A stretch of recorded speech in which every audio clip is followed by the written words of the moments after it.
It's midday live and it's time for business. My name is Nanekia Mensah Abrampa. Starting with this afternoon, the governor of the Bank of Ghana, Abdul Nashiru Isahaku, has resigned from his post yesterday, 3 years to the end of his tenure.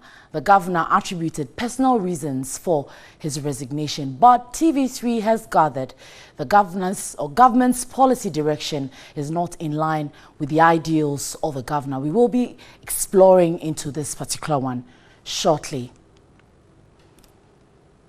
Right, and joining us live online to give us more detail to this particular one, we have Nana Otuechabon, who is a banking consultant. Nana, good afternoon and thanks for your time on Midday Live. Good afternoon. Now, first of all, let's look at the legacy of Dr. Isahaku as he is leaving office, taking effect from April 1. Well, he's been in position for a very short time. However, he's leaving with quite a few achievements. For the first time in the history of banking in Ghana, we have an act which protects depositors as the Deposit Protection Act. Now, this ensures that people who save with banking institutions, if something goes wrong, are protected up to a certain maximum. He's also leaving having just passed the Banks and Other Specialized Deposit-Taking Institutions Act, which consolidates all the banking institutions within the system. Then, on a very, very positive note, last Monday, he had a reduction of 2% on the interest rate that the MPC uses as a policy rate. That was also good. Inflation is coming down whilst he's leaving. So put them all together. He's been in position just over a year or so. He's done what he could, and Ghana will be grateful to him. Right. Now, let's look at the implications of his resignation. For example, the development happening now, how would it affect the monetary policy, given that Dr. Isahaku recently announced a 200 percentage point reduction in the policy rate to 23.5%? Yeah. Well, the MPC is made up of a group that analyzes the economic data available to the country, and then they come up with their rate. So what they announced is what him as the head of the MPC, after the analysis, came out with a reduction. Now, it's in tune with the policy of the current government.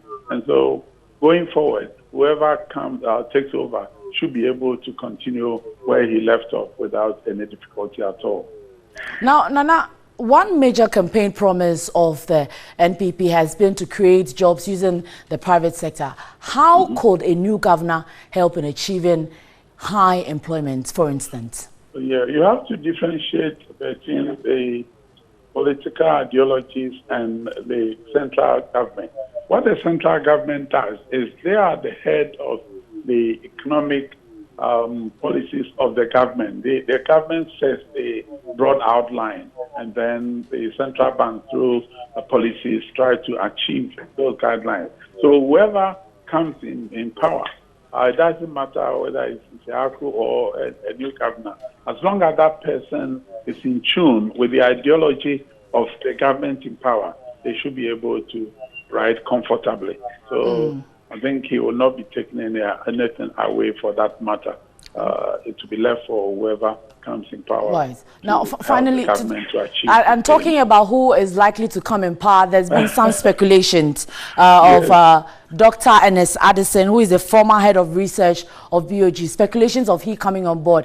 And let's just throw our minds back to prior to the election period in 2016. Complaints from private sector also had been lack of access to cheaper credit. Briefly, tell our viewers how lending rates can be lowered without necessarily depriving commercial banks of profit on sale of money. Okay. One of the problems that caused the banks not to be able to lend to the private sector was the big burden of non-performing loans that they had from government, the energy-related loans that were contracted to help us come out of the energy crisis. Fortunately, the structure has been put in place, and that debt is being repaid. So it's been taken from non-performing to performing. So anytime they pay a chunk, it gives capital to the banks to be able to lend to the private sector.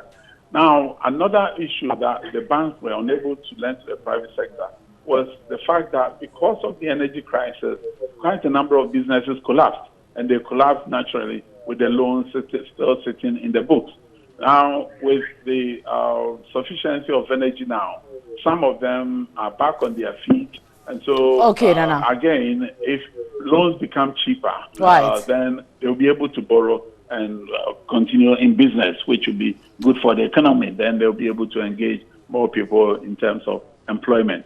Okay, thank you so much, Nanoto Echampo, banking consultants, for your time this afternoon looking at the resignation of the BoG Governor, Dr. Isahako. Later in our subsequent bulletins, we'll be telling you more and speculative names that are up for the position again after April 1. My name is Nanekia Mensah Abrampa. We have sports after this. It's Midday Loud.